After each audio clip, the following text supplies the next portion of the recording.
On March 13, 2020, Texas Governor Greg Abbott declared a statewide emergency as the novel coronavirus made its way into the Lone Star State.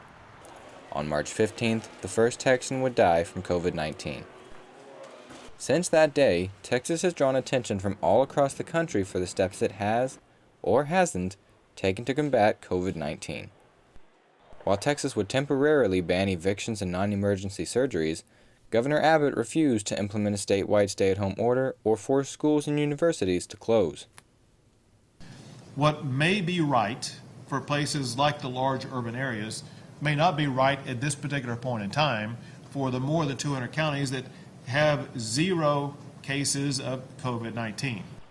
With Abbott's decision to decentralize the fight against COVID, many counties across Texas issued month-long shelter-in-place orders. However, a few short weeks later, Abbott announced his plan to step in and reopen the state. Over the next few months, while confirmed cases, hospitalizations, and deaths continued to hit record highs, Texas would move forward with its multi-phase plan. Restaurants, movie theaters, and retail stores continued to open, and Abbott announced the state's first mask mandate, an order that would stay in effect until March of 2021. By the end of the year, frontline workers and residents of long-term care facilities began to receive the first doses of the vaccine. In the spring of 2021, the vaccine was made available to the public, and the plan to reopen Texas drew to a close. Everybody who wants to work should have that opportunity.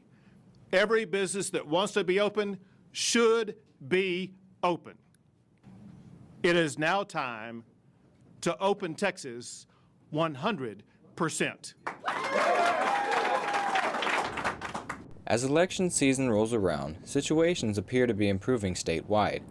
Texas currently has an unemployment rate of 5%, down from 13% at the peak of the pandemic, and the state's GDP is higher today than it was before COVID.